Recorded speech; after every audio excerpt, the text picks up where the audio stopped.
I think Keith's one of those guys that's going to have a great senior football season and do everything in his ability to give himself a chance to go on and have a pro career. My buddies and I always joked with Keith, you got to get us tickets whenever you make it someday, and don't forget about us. Just really, really admire the way he plays quarterback. He is a stud quarterback that is hard to defend. Their quarterback Wenning is a guy that you're going to see play on Sundays and play well on Sundays. He came in and he was amazing. He's only gotten better since he stepped in the field his freshman year, and it's really been fun to watch him grow as a quarterback. My legacy, I don't really care about myself. I'm trying to make our team, the best as possible. Each day, each practice, each game, trying to do what I can to make us successful. And if I throw for 500 yards or 2 yards, I don't care if we get the win. So I hope people think about me down the road and just say he was on a good team.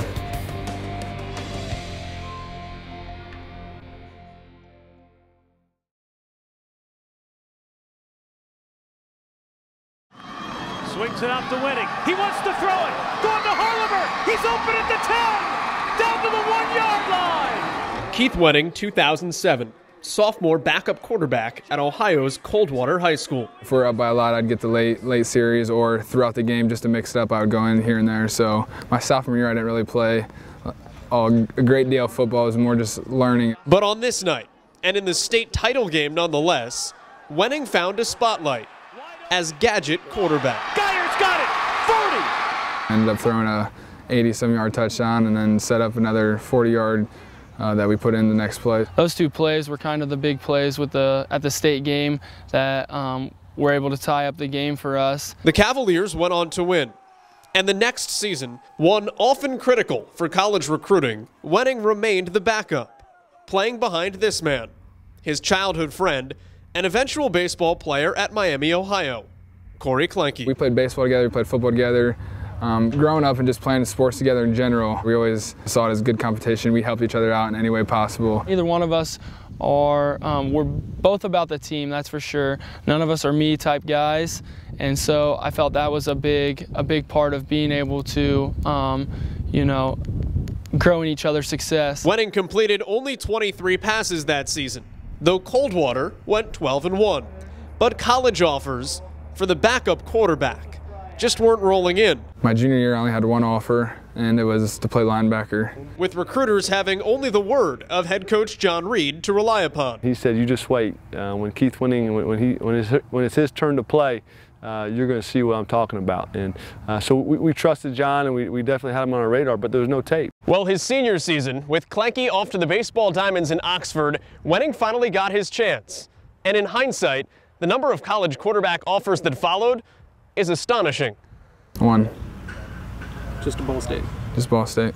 I don't know how many people really did know about him, and as we went through the process, that some people were intrigued, but no one is interested as we were. So Wenning arrived at Ball State in the fall of 2010, and maybe surprisingly, his reputation long preceded him. Being the quarterback here before him, it's always in the back of your head, who's going to come in and who's going to try to beat you and take your spot. I just had open ears and just listened, asked questions, all that kind of stuff, and tried to jump in the mix as much as possible. And when I had opportunities, try to make the most of them. So when my number was called, I was ready to go. A little bit like high school. In fact, a lot like high school. Wenning again found himself the backup. The Cardinals starter, Kelly Page, heralded in his own right. But also like high school, Wenning and the man in front of him forged a bond. One of trust and mutual respect. One that endured despite what wound up being a position battle that season. Won by Wenning, who as a true freshman started the final 10 games. He made some plays and he reacted the same way when he made some bad plays. And he just played the next play, and I think that's one of his greatest attributes is he just plays. I saw a lot of Nate Davis in him, saw a lot of, just going out there and playing football. I remember my first play, first touchdown, everything. But under these lights and on this field, it was special. To be blunt, it sucks, but gotta still go out there and work hard every day, no matter what. And me and Keith did that every day. We push each other to the max. And the thing is that I respect so much about him is through that whole thing, me and him maintained, really great friendship. Let it go. But after the year, head coach Stan Parrish was let go. Pete Lembo was hired. The quarterback battle reopened. And new offensive coordinator Rich Skrosky's first words were, if nothing else, honest. He walks into the office and I'm like, ooh, you're fat. And that's how the relationship began. He was a robust 238 pounds. He was a little bit bigger than we wanted him to be. I worked out extra days. I did, all of our workouts and stuff. I watched what I ate, portion size, all that kind of stuff. So 20 pounds lighter, Wenning was again named the starting quarterback in 2011, helping author a season-opening win over Indiana and a 6-6 record. Well, when you get a kid like that is so hungry to learn and become a good player, it makes it easy to come to work, and no matter how many hours you put in, it makes those hours pay off. Then Wenning's 2012 went down as one of the best ever by a Cardinal quarterback, racking up 6 school records and route to a 9-4 mark and a bowl game. One of the first things I said, the bar is high and I'm never going to drop it. There's a lot of kids that could throw the ball. There's a lot of kids that might have stronger arms that, are playing out there in college football, but the drive, the inner drive to be a great player, that's something you can't replace. And in 2013, Wenning ranks 2nd in the FBS in passing. His start is the best in school history. And by year's end, Wenning's on pace to lead the record books in every major Ball State passing category. His work ethic is unbelievable. Sometimes I think he needs to calm down working so hard because he does work so hard. He needs to take a break sometimes, but he doesn't know that because he's never,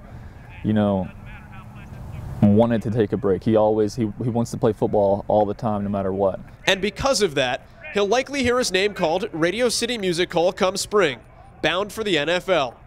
Though amazingly, Wenning doesn't need, or even seem to want, credit for any of it. I think it starts back from my parents. They always tell me to, still to this day, remember where you come from, in which I think about a lot, and I know what's really important in life. Keith Wenning is the perfect example of how a freshman should model his career after. I want to be that guy. I want to work as hard as that guy. I want to be as humble as that guy. And every freshman should study him like a book. Joel Godet, BallStateSports.com.